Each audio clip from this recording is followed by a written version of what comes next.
I robbed a house last night and found something I can't explain inside. I rob houses. Look, I'm not a bad person. I lost my job and don't have enough to feed my 3 kids. I only target big, rich houses whose owners are clearly up to their ears in money.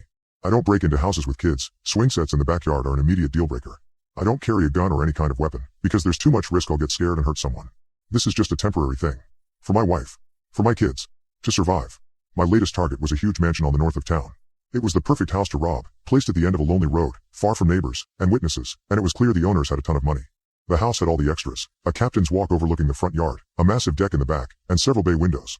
I'd driven by the house repeatedly over the past few days, to get a sense of their schedule. It was a man and a woman. The man was tall and stocky, the woman a short blonde.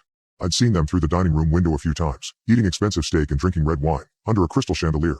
Honestly, seeing all that wealth filled me with anger. How many people could they feed, if they just sold one of their beautiful paintings? Or that painted vase, that had its own table in the corner? I guess I'd soon find out. I rolled up to the house at 1 a.m., smiling at how much money I'd make. Maybe I'd even have some leftovers. I could buy Aiden that toy Jeep he really wanted. Or get Maggie something nice. How long had it been since I'd given her a gift? Since she'd enjoyed herself? I climbed out of the car and pulled the hat low over my forehead. Pulled on my gloves, got the large bag out of the backseat. Then I slunk through the grass, quietly, past the immense window in their study. So far, so good. I slid my lock-picking set out. After several minutes, I heard the familiar, satisfying clink. I stepped inside. The house was quiet and dark. I slipped out my flashlight and flicked it on. White light bounced across the marble floor, sparkling in the crystals of the chandelier. I glanced around, forming a plan. That painting, the vase.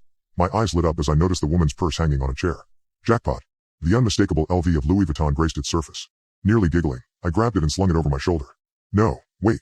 I couldn't steal all the stuff inside. Phones and tablets with tracking devices, and credit cards that could be traced through their charges. It was too risky. I emptied the contents on the dining room table. It was surprisingly empty.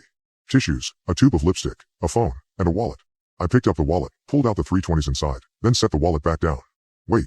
I froze. Picked the wallet back up. Flipped it open. A driver's license was in the transparent pocket. A woman stared up at me from the small photo. But even in the darkness of the house, I could see it. She was brunette.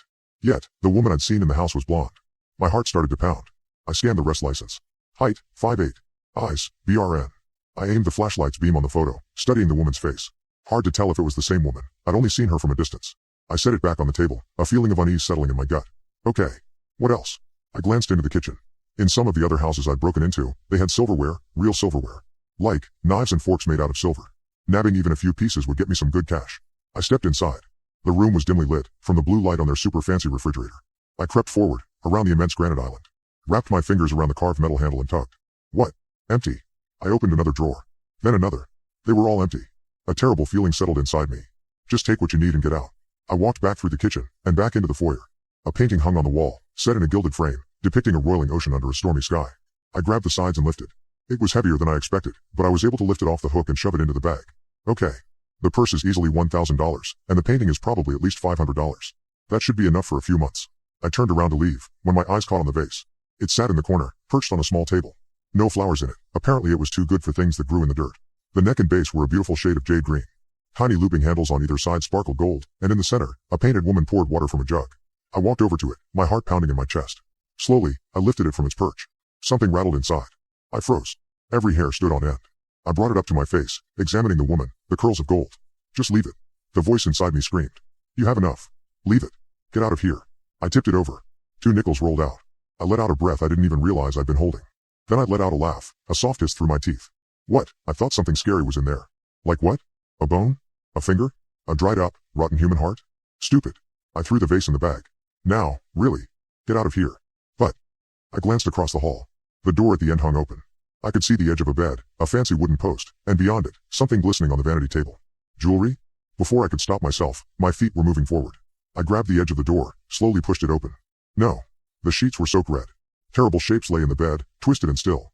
I stumbled back, a hand clamped over my mouth, fighting the urge to scream. Thump, thump. Footsteps, above me. Did you hear that?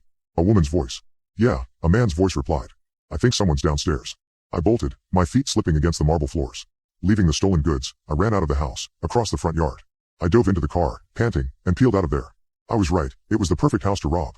But somebody had gotten there first.